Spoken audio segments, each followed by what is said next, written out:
Part 7 on this series on moral principles in education, written by John Dewey, 1909. We're on page 28.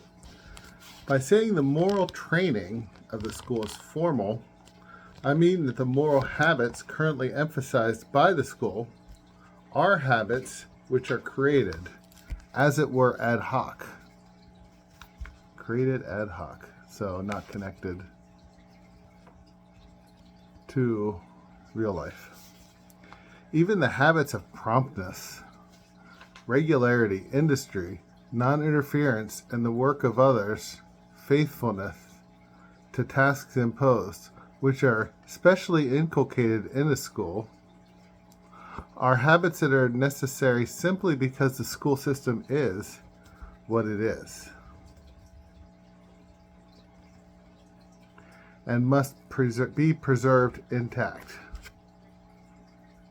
School, I think every school behavioral modification plan system has rules that are there because it is what it is, right? But kids will have to, as adults, navigate similar systems with similar internal rules. Promptness isn't only a value for school.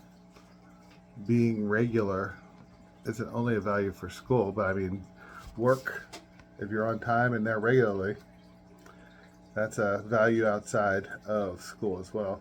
Family, right? If you're prompt to your family members' events and regularly attend them, right? Those are good things outside of school. So I don't know that they're created ad hoc and simply because the school system is what it is.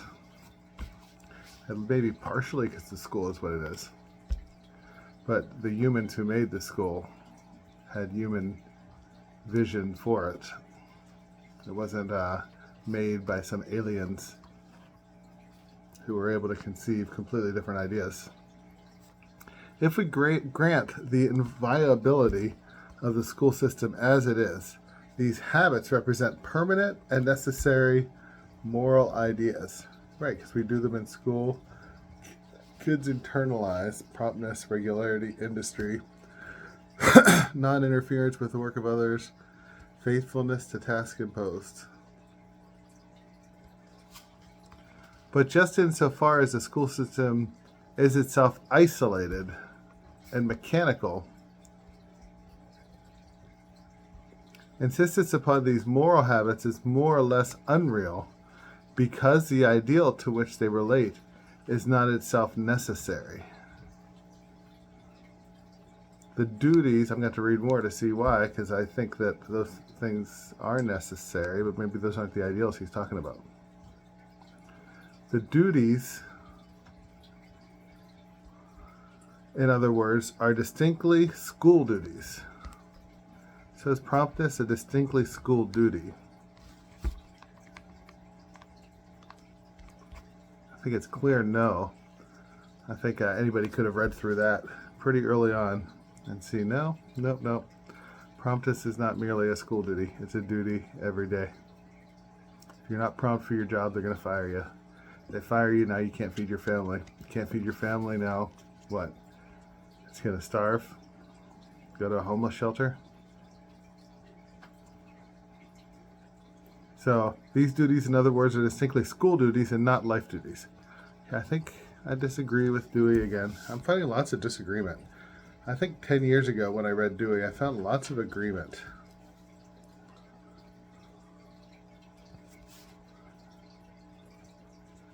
But I think promptness is a life duty.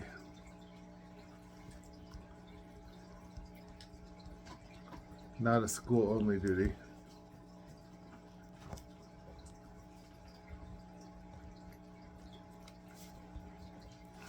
If we compare this condition to that of well-ordered home, we find that the duties and responsibility that the child are to recognize do not belong to the family as a specialized and isolated institution, but flow from the very nature of the social life in which the family participates and to which it contributes.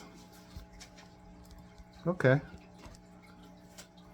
I'm not sure what I'm understanding is his distinction there. Read that again.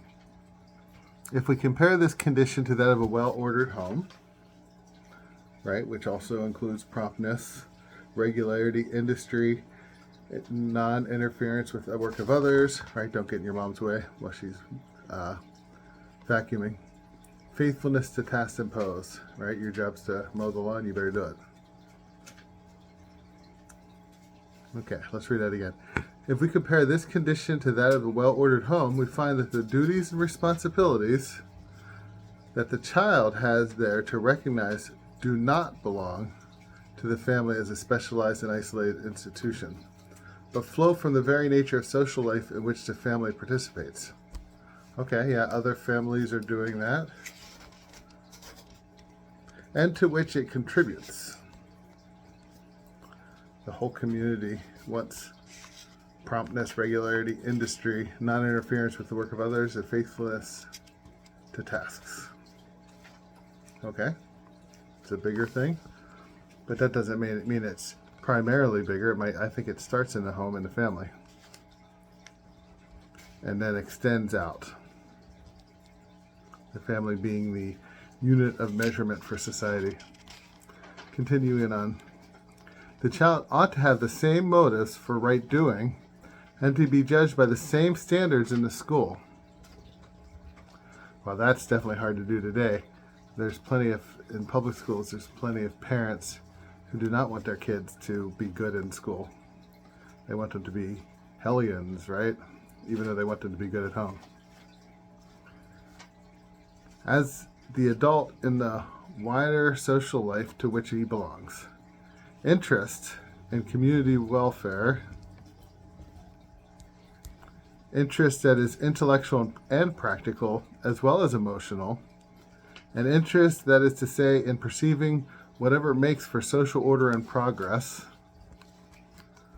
Yeah, progress, social order and progress. I think that's the conservative and the liberal both. And in carrying these principles into execution is the moral habit to which all the special school habits must be related if they are to be animated by the breath of life. Okay, that's where that ends, right? Next up is moral training from methods of instruction. But that tells us a whole lot about Dewey's moral principles, right? So we want them to have the breath of life. So he's not saying that in themselves, things like promptness, regularity, etc., are isolated, even though he did say that. But he means that if they don't relate to the world beyond the schools, they're missing the breath of life. And of course, the easiest way to do that is to have far more things, experiences that are educational, that involve people outside of the schools coming in, or kids going out, more field trips, more people bringing in their industry, their way of life from the community into the school, and then the work of connecting those to the learning would be moral instruction, because it would have the breath of life that Dewey wants. So we want the breath of life of moral habits, that is, habits that the kids are going to do and take with them outside of life in the school. Then they must be living, right? They must be connected. Okay? Have a blessed day.